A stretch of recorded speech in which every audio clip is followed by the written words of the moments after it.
सबसे बड़ा हथियार है विश्वास और मेहनत। अगर आप अपने मेहनत पर विश्वास करते हैं तो आपको सफलता अवश्य मिलेगी। हेलो दोस्तों, मैं राधा कुमारी आप सभी को अनु चैनल स्टडी में स्वागत करती हूँ।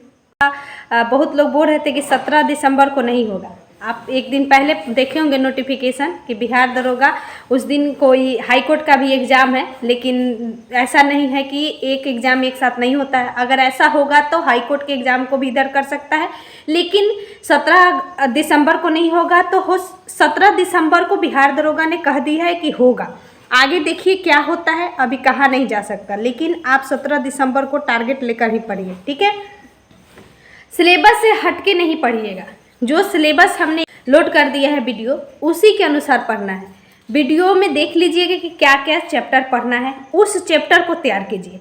उससे ज़्यादा मैं नहीं कहूँगी कि तैयार कीजिए, ठीक है। करेंट अफेयर्स के लिए आपको एडुटेरिया और स्पीडी का मैगजीन बताया गया था, जिसमें मुख्य टॉपिक आपको कैसे पता चलेगा कि पूछा किससे गया है।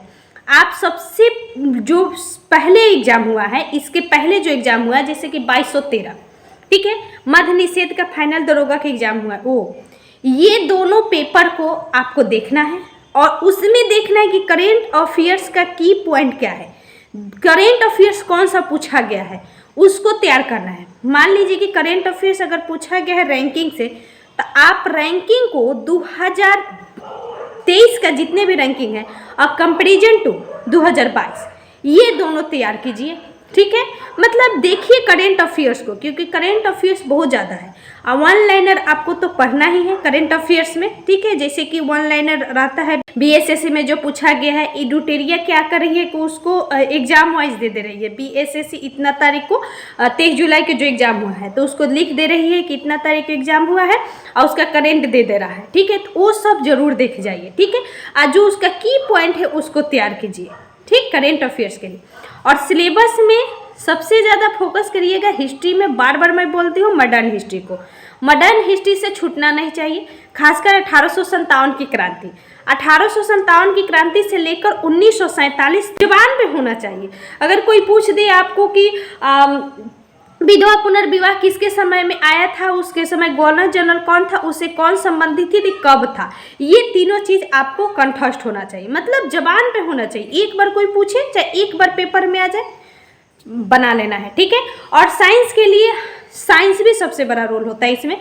तो साइंस के लिए अगर आपको एनसीईआरटी में इच्छुक है तो एनसीईआरटी पढ़ जाइए, मैं बोलूँगी 9th और 10th का एनसीईआरटी पढ़ जाइए, ठीक है। सिर्फ पढ़िए, रीडिंग दीजिए, हो जाएगा, ठीक है। और समझिए कि हाँ पहले से आप पढ़े होंगे, नहीं तो लूसेंट का साइंस जो है उसको देखिए। लूसेंट का साइंस भी बहुत अच्छा बुक है, ऐसा नहीं है। लूसेंट का साइंस ही पढ़ के हम सबसे ज़्यादा लूसेंट का साइंस ही पढ़ते थे, ठीक है। इसके अलावा स्पीडी का जो प्रीवियस ईयर साइंस आता था, उसको मैं अंत समय में पढ़ी थी, मतलब दरोगा का जो फाइनल 2213 के समय में पढ़ी थी। 2446 के समय और इन्फोर्समेंट दरोगा के समय में नहीं पढ़ी थी, ठीक है। और यूपी दरोगा जब मेरा हुआ था तो यूपी दरोगा के लिए अलग सिलेबस रहता है, तो उसका अलग से पढ़ी थी, ठीक है।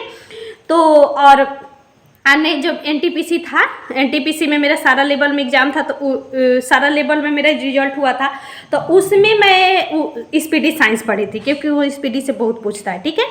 और लूसेंट आपको बार बार पढ़ना है। अगर आप एक बार पढ़ गए तो एक बार और पढ़िए, क्योंकि लूसेंट बहुत अच्छा बुक है, ठीक है।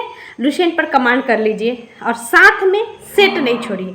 सेट बना रहे तो अच्छी बात है, नहीं तो अगर नहीं बना रहे तो बनाना स्टार्ट कर दीजिए। अब सेट एक बनाइए, सप्ताह में 2 से 3 सेट जरूर बनाइए, ठीक है। टेलीग्राम पे सेट ज़्यादा नहीं मारिए, क्योंकि समय की बर्बादी होता है टेलीग्राम पे, ठीक है। जब तैयारी हो जाए तब आप कहीं फ्री बैठे हुए तो टेलीग्राम पे मारिए, ठीक है। ऐसे बुक से आप सेट मारिए। दोस्त अच्छा लगे तो वीडियो को जरूर शेयर कीजिएगा। Thank you so much.